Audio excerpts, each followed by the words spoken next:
Okay, क्या question है इसमें? इसमें पूछा है इन्होंने, what are the impacts of the deforestation on earth oxygen and carbon cycle. जो डिफॉरेस्टेशन हो रहा है, फॉरेस्ट के ट्रीज काटे जाते हैं, उसका अर्थ के ऑक्सीजन पे और कार्बन साइकिल पे क्या फर्क पड़ता है, और what are the consequences of deforestation. ठीक है, अदर कॉन्सिक्वेंसेज क्या है वो भी बताना है।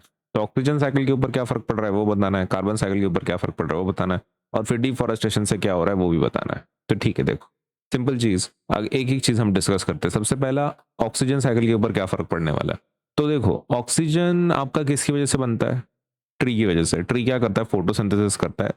फिर ट्री क्या करता है? कार्बन डाइऑक्साइड लेता है, पानी लेता है, सनलाइट के अंडर और क्लोरोफिल के थ्रू ग्लूकोज और ऑक्सीजन बनाता है। तो ये ऑक्सीजन जो है रिलीज होता है, ये वही ऑक्सीजन है जो हम जिससे सांस लेते हैं। ठीक है, अगर ट्री कम हो गए, डिक्रीज नंबर ऑफ ट्रीज, तो फोटोसिंथेसिस हो पाएगा कि ये रिएक्शन हो पाएगी क्या फोटोसिंथेसिस की?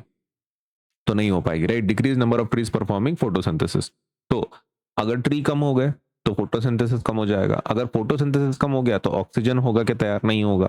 तो मतलब इससे ऑक्सीजन साइकिल डिस्टर्ब हो जाएगी, क्योंकि ऑक्सीजन साइकिल में सबसे इंपॉर्टेंट चीज क्या है कि ट्रीज ऑक्सीजन रिलीज करते हैं। ये इंपॉर्टेंट टास्क है। अगर वो कम होगी तो आपका रेस्पिरेशन के लिए, मतलब जो अदर ऑर्गेनिज्म जैसे कि ह्यूमंस है, उनको ऑक्सीजन नहीं मिलेगा, और बिना ऑक्सीजन के रेस्पिरेशन नहीं कर पाएंगे। रेस्पिरेशन मतलब एनर्जी प्रोड्यूस करना खाने से।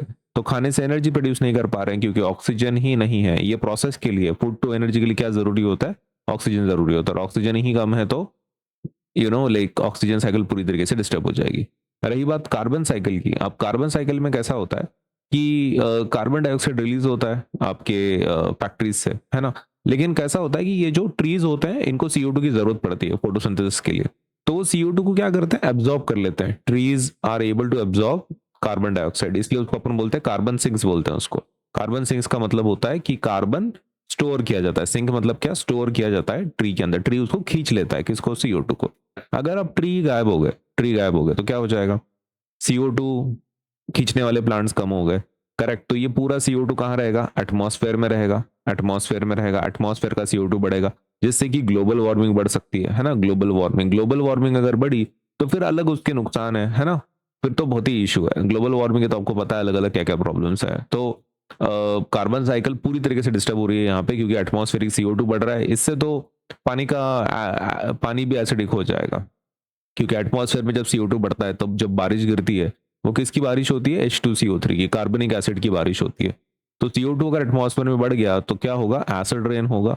और अगर एसिड रेन हुआ तो आपका समंदर का पानी या फिर कोई भी पानी कैसा हो जाएगा? एसिडिक हो जाएगा। तो फिर वहां पे जो ऑर्गेनिजम्स है वो भी मर जाएंगे, ना ही हम इस पानी को यूज कर पाएंगे।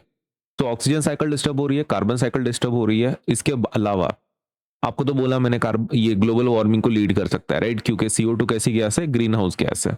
तो इससे रेनफॉल कम हो सकती है क्या? हाँ, बारिश कहीं पर कम हो सकती है, ग्लोबल वार्मिंग बढ़ रही है।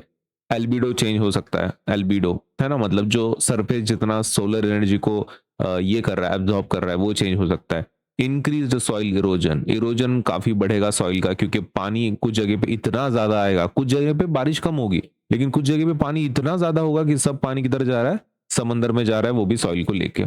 लॉस ऑफ हैबिटाट्स, अभी ट्रीज को अगर तुमने कट कर दिया तो क्या होने वाला है? लॉस ऑफ हैबिटाट्स, सही है ना। ट्रीज को कट करने की वजह से सॉइल को क्या करता है? पकड़ के रखता है। ट्री क्या करता है? सॉइल को पकड़ के रखता है। लेकिन अगर ट्री को ही कट कर दिया तो ये पूरा सॉइल किधर चला जाएगा? समुद्र में चला जाएगा। एंड लॉस ऑफ हैबिटाट्स, बहुत सारे वाइल्ड एनिमल्स, बर्ड्स वगैरह सब कहाँ पे रहते हैं? फॉरेस्ट में रहते हैं। अगर फॉरेस्ट ही गायब हो गया तो उनको फिर कुछ बचेगा ही नहीं ना, घर नहीं बचेगा। तो इतनी सारी चीजें क्या करनी है आपको? हाईलाइट करनी है। तो मैं पहले एक डिटेल वाला आंसर देता हूँ, फिर एक शॉर्ट वाला लिखेंगे। सबसे पहला, ऑक्सीजन साइकिल के ऊपर क्या फर्क पड़ रहा है? तो फोटोसिंथेसिस प्रोसेस करते हैं प्लांट्स, है ना। ओके, तो व्हेन ट्रीज आर क्लियर अगर कर दिया अपन ने ट्रीज, तो फोटोसिंथेसिस हो पाएगा क्या? नहीं। फोटोसिंथेसिस अगर कम हुआ तो ऑक्सीजन प्रोड्यूस होगा क्या? तो नहीं होगा। इसकी अगर आपको रिएक्शन लिखनी है यहाँ पे तो यू कैन, ठीक है। अगर आपको रिएक्शन यहाँ पे लिखनी है तो आप वो लिख सकते हैं।